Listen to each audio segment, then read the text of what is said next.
Good morning, everybody, and Jai Hind. Today, the 27th of July, 2019, marks the 20 years of the historic victory of the Indian Armed Forces in the Kargil War, a war that we were compelled to undertake to throw back those Pakistani intruders who had attempted the misadventure of occupying the heights around Dras, where we are now seated, Kargil, Batalik, and Turtuk.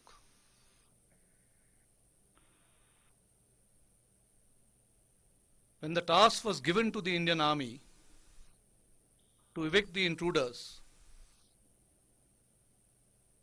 I recall the statement by the then Prime Minister, Shri Atal Bihari Vajpayee, when he said, the Indian Defence Forces have been directed to remove this infiltration from these icy heights.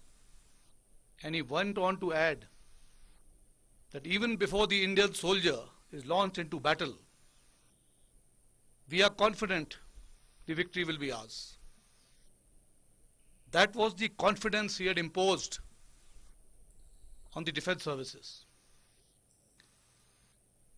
And the defence services did not let him down. You have, over the past 2 days, witnessed accounts of the battles that were fought on these icy heights under very difficult and challenging circumstances. Yet, the Indian soldier did not fail in his duty. He ensured that the task given to him was completed because he knows that he has to live by the reputation of the Indian Army, which talks of courage, valor, and sacrifice. Anyone can go. And hence today is a day to pay homage to those soldiers who laid down their lives, to those who were wounded in battle, and those who fought the wars and supported the units and formations that were actively involved in combat. We have gathered here to pay tribute to those gallant soldiers who brought us victory in these very months 20 years ago. It is an historic event, and let me, through you, convey a message to our countrymen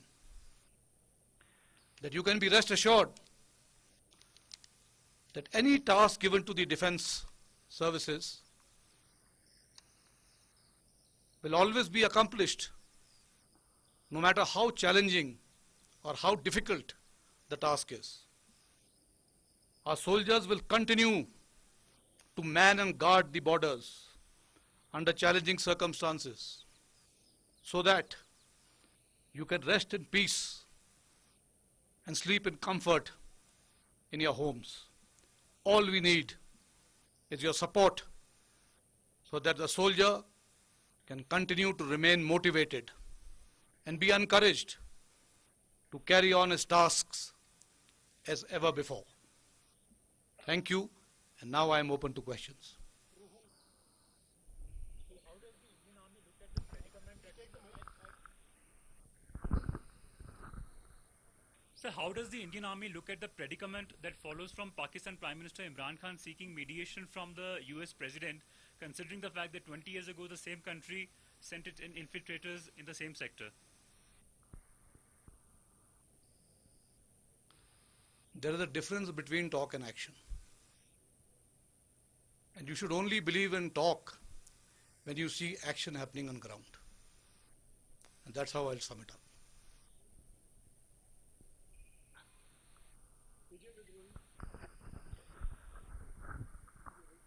sir, अभी इमरान खान जब पाकिस्तान गए तो America गए तो उनके साथ army के chief, उनके जनरल बाजवा भी गए, आईएसआई चीफ भी गए। तो इसे आप किस तरीके से देखते हैं? आपको लगता है कि फिर अफगानिस्तान के नाम पर या किसी दूसरी चीज के नाम पर अमेरिका से हथियारों की मांग होगी और उनका इस्तेमाल हिंदुस्तान के खिलाफ होगा? आपका सवाल आपके प्रश्न में ही है, मैं आपसे बिल्कुल सहमत हूं। देखिए, आप जानते हैं कि पाकिस्तान किस हालात से गुजर रहा है, उनके यहाँ निर्देश और आदेश कौन देता है, इस सब से आप वाकिफ हैं। इस वक्त उनकी माली हालत बहुत बुरी है, इसलिए वो कुछ भी करने को तैयार हो जाएंगे जिससे उन्हें पैसा मिल सके। और एक बार उन्हें अगर पैसा ये मिल गया तो फिर कार्रवाई क्या होगी? वही जो होती आई इतने सालों से।